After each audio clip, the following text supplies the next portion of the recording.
皆さんこんにちは、フーディーボーイです。本日は久しぶりに皆さんにも大人気な高級寿司屋さんの紹介です。先日2022年の食べログのゴールド賞が発表されて、全国で31店舗が受賞されていますが、今回紹介する寿司南波さんもそのうちの一つです。ちなみに食べログのゴールドというと、他にも以前紹介した鳥敷さん、新留さん、天本さん、柳屋さんなんかも選ばれているそうですね。こちらのお店も他と同じく超予約困難らしく、新規の予約はもう無理なのかなと思って正直行くのを諦めていましたが、今回運よく予約が取れました。どうやら新規の予約も頑張ればできるみたいです。きっと常連さんだけで回しても空席が出ることはないと思いますが、ありがたいですね。そんな強運がないとなかなか行けないこちらのお店ですが、予約のチャンスが回ってきたらどんな予定があったとしても全てを捨ててまでしてこちらへ行くべきだと思いました。そこまでする価値があるのか、実際にどれぐらい美味しいのか、気になる方はぜひ最後まで動画を見てってください。まず早速ですが、そこまでしてでも行くべきだと思った理由は3つあります。1つ目が1度単位の緻密な温度管理。あまりにも有名すぎて、この店を知ってる人からしたら今更感はあるかもしれないですね。知らない人のために簡単に説明すると、こちらのお店では一つ一つのネタに合わせてシャリとそれぞれ1度単位で温度管理をしています。これをすることの何がすごいかというと、人間の味覚が最大限に活かされると思いました。極端な話、やけどするぐらい熱くてもキンキンに冷たくても味や食感ってわからないですよね。それの真逆のイメージで、一番味が分かって美味しいと感じる最適な温度になっているということです。ちなみにネタの温度管理はどうやっているのかというと、裏で水蒸気を使ってやっているそうです。お弟子さんが表にネタを出してきた時に大将さんがチェックされて、まだ冷たいと感じ取られて一旦裏に戻して温度を上げるというような様子もありました。徹底された温度管理は本当にすごいですね。2つ目が考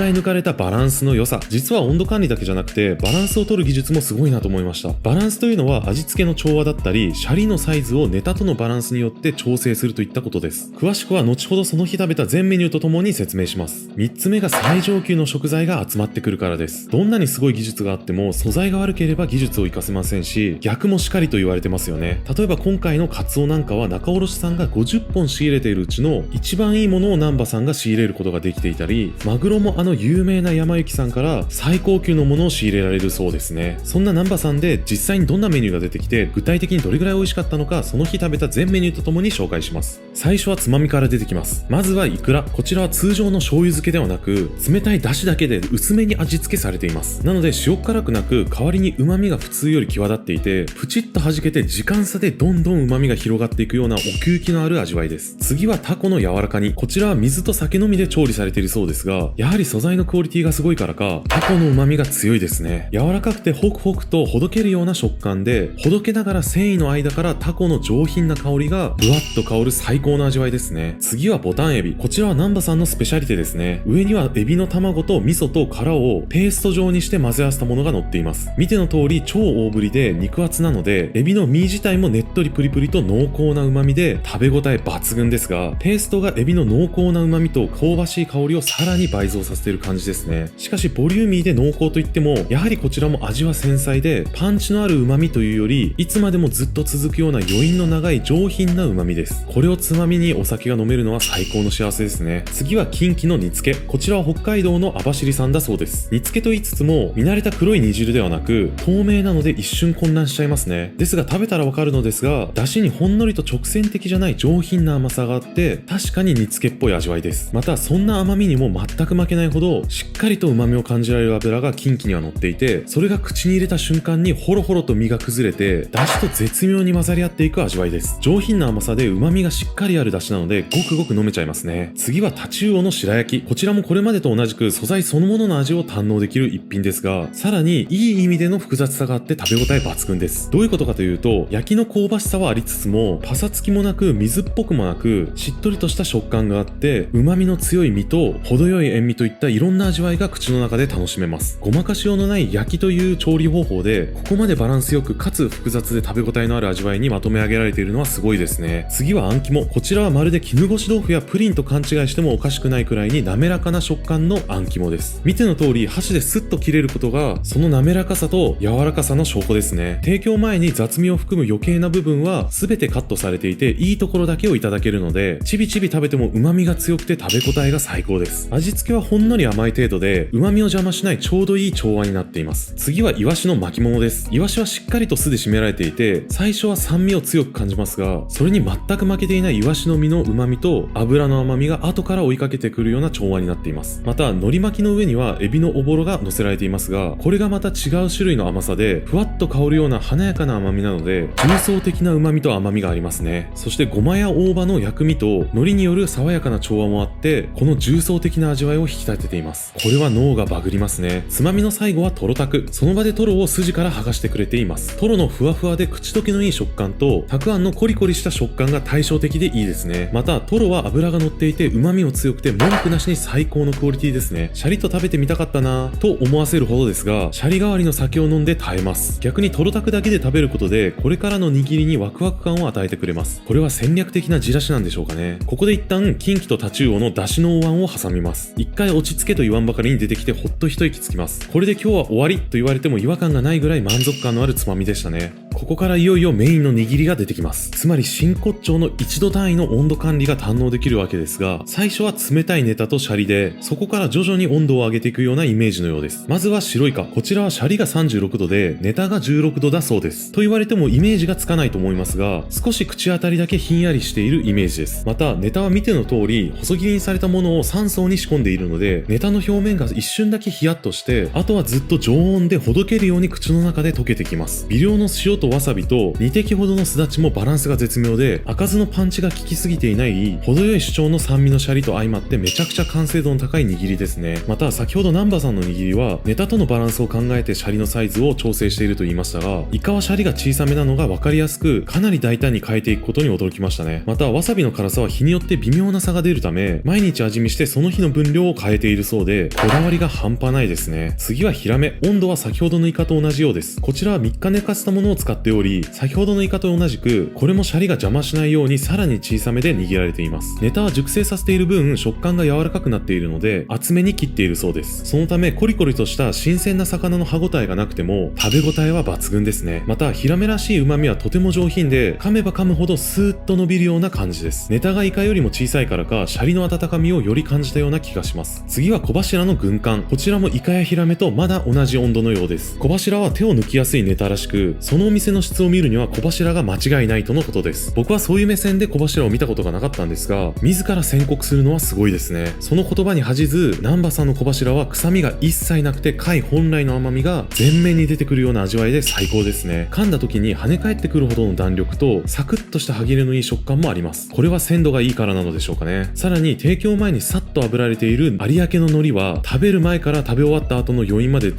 ととんでもなくいい香りがしてきます。確かに小柱って置きに行くネタみたいな失礼な先入観があったかもしれませんが、その固定観念が覆されて一切の妥協のない最高のネタでした。次はさより。こちらはシャリが37度とネタが17度で、先ほどより1度ずつ温度を上げての提供です。素人目線ではたった1度でそんなに違いがわかるのかなと思ってましたが、確かにだいぶ暖かくなってきたなと違いを感じられます。温度管理の重要性を思い知らされますね。さよりのシャリはさよりの食感がわかるようにあえて固めに握っているそうです。しっかりとした食感を噛み締めれば噛み締めるほど旨味が溢れ出していくようなさよりでした。上品な青魚らしい旨味がサクッとした歯切れとシャリの温かみとともに交わる感覚はたまらないですね。次はサンマ。サンマはなんとたった10分置いとくだけで身のピンク色が茶色くなってしまうそうです。なので直前にさばいて提供するというこだわりがあるそうです。良質なサンマは光り方が違うそうで、確かに見ての通り美しく光り輝いてますね。これは鮮度を物語っているのでしょうかね。身は肉厚で脂が乗っているので、コクのある大量の旨味が広がっていき、しばらく口の中に残っていました。また上に乗っている生姜はサンマの味わいを邪魔せずに、ほんの少しアクセントを感じる程度で、こちらもバランスがいいですね。次は北海道えりも岬の迷いガツオ。ちなみに迷いガツオというのは、本来黒潮という海流に乗って太平洋側に北上していくはずのカツオが、日本海側で北上しちゃって回遊魚となった仲間外れでレアなカツオのことだそうです。この迷いガツオはぐるぐる回遊してるからか、通常のものよりも密質がギュッと締まっているのが特徴的で、芳醇な香りがあって上質な脂が乗っていますね。これまでのネタとは打って変わって脂が乗っていて厚切りなためか、シャリを大きめにふわっと握っているような印象を受けました。口の中に入れると尖った酸味が一切ないことに驚きますね。とろりとまろやかな脂とともに溶けていくカツオと、ほろほろと崩れていくシャリの食感が最高ですね。ちなみに皮